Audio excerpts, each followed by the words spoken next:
Yan, magandang gabi sa inyong lahat, no?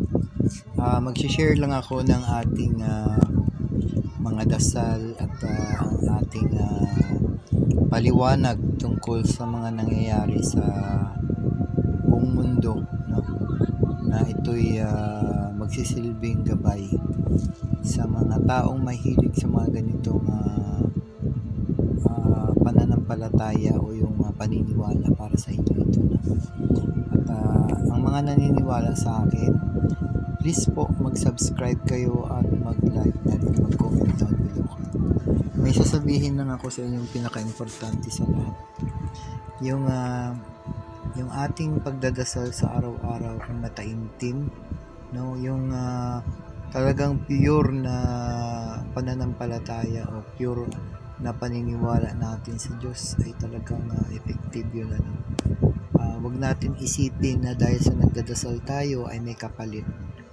Ang pagdadasal natin ay talagang effective na ito'y gabay, no, sa parang araw-araw natin na pamumuhay. Ito po ang isa sa mga palatandaan na kung ikaw ay nagdadasal, no, hindi ka man pala punta sa mga bahay ng Diyos, kahit sa bahay mo lang ikaw ay magdasal, ang pinaka-importante sa lahat ay naniniwala ka sa Diyos at ang aking sasabihin at talagang kailangan i-apply mo to sa sarili mo, no? I-apply mo to sa sarili mo. Kailangan pag nagdadasal ka sa Diyos, yung talagang sincere ka, naniniwala ka sa Diyos, yung nagbabago ka,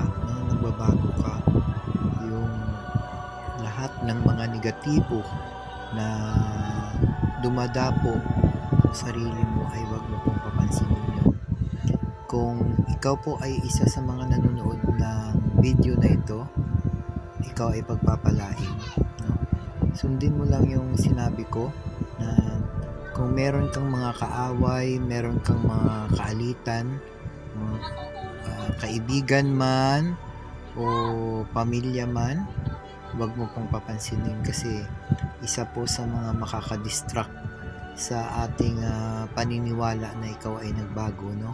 Kasi kung ikaw ay madidistract o yun ay talagang papansinin mo, ikaw ay magiging katulad nila. Kaya po ang masasabi ko na kung ikaw ay isang totoong naniniwala na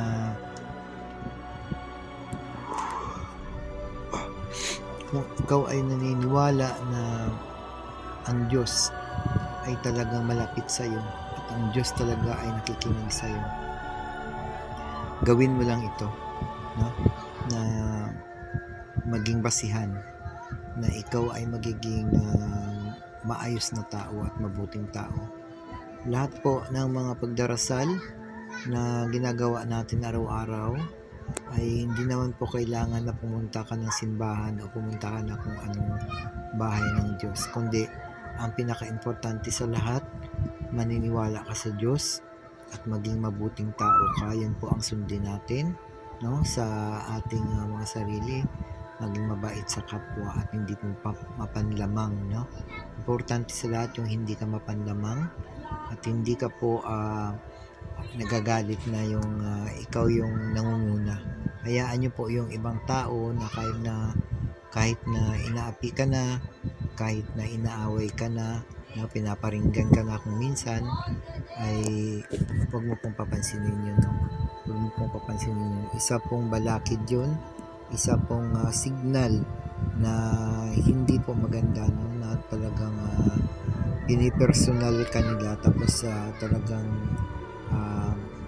sinasadya na nila, tapos ikaw ay papatol. Huwag mo pong papatulan yun. Hayaan mo po, no? Hayaan mo po, kasi si Lord ay talagang pinapakinggan ka at nakikita ka, no?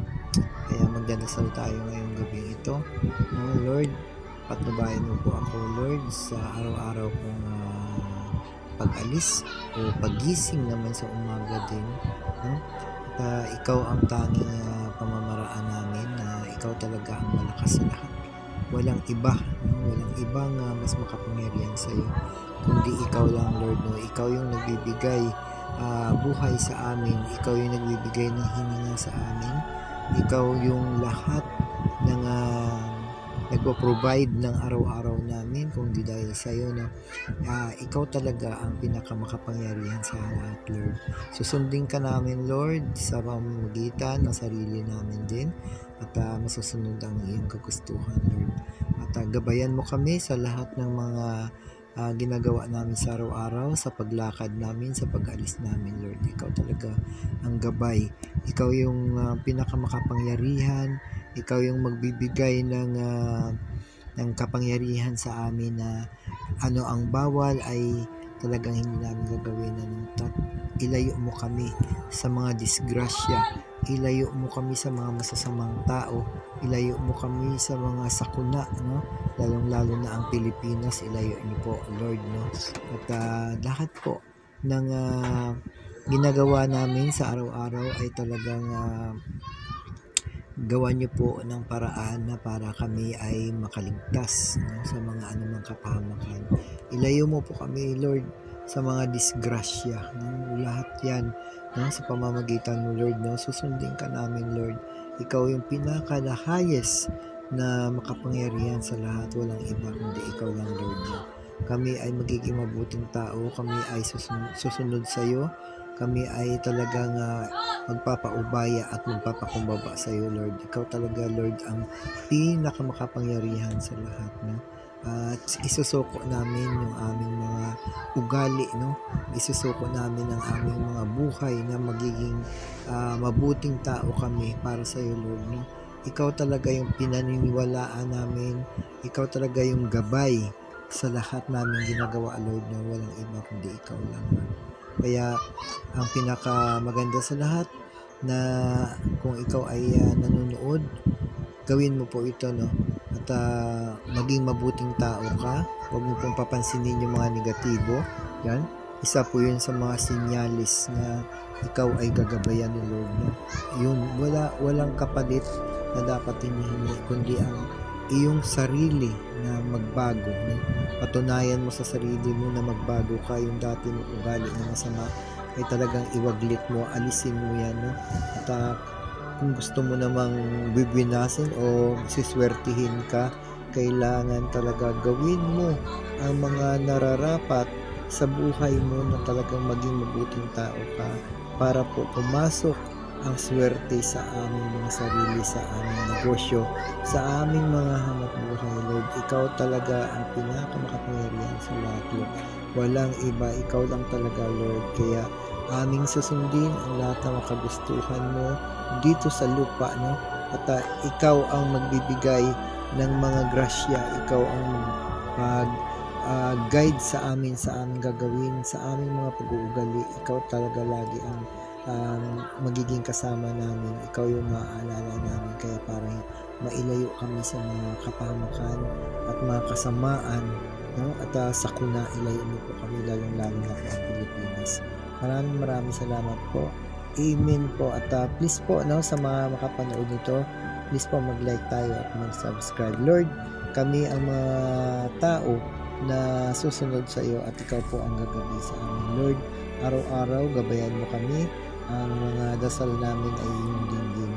Panalangin po namin na lahat po ng mga kaligtasan, mga kaligtasan sa araw-araw naming lakad, ilayo mo po kami, Lord, sa mga disgrasya at sakuna. Lord, maging masaya ang buhay namin pag ikaw talaga ang aming kapampilo, Lord. Ano pa ba ang ating masasabi dito kundi sundin natin, walang iba kundi sundin natin ang kagustuhan ni Lord Jesus na maging mabuting tao at hindi mapanlinglang at hindi mapanlamang sa kapwa. Yan na po ang aking masasabi, Lord. Kailangan makinig tayo sa Kanya. Amen po, amen. At sa lahat ng mga nakinig nito, ikaw ay siswertihin, ikaw ay gagrasyahin, magkaroon ng maraming swerte sa buhay, no? Buksan mo lang ang puso mo, buksan mo lang ang kaisipan mo, no? At magbago ka sa kung ano man ang ginagawa mo noon, alisin mo yun. Huwag mo pong papansinin ang lahat ng mga taong nangungutya, nagagalit sa iyo, may mga nagchichismis sa iyo, at naiinggit sa iyo. Huwag niyo pong papansinin yun. Importante sa lahat yun, dahil si God, si Lord, ay nakatingin yan, handang tumulong sa atin. Huwag po tayong humingi ng mga kapalit, kundi antayin natin. Yan, antayin natin kung ano ang pinaka-the best na ibibigay sa atin ng Lord. Antayin natin yun. At ako naman ay handang mag-antay kung ano yung ibibigay ng Lord sa akin. So,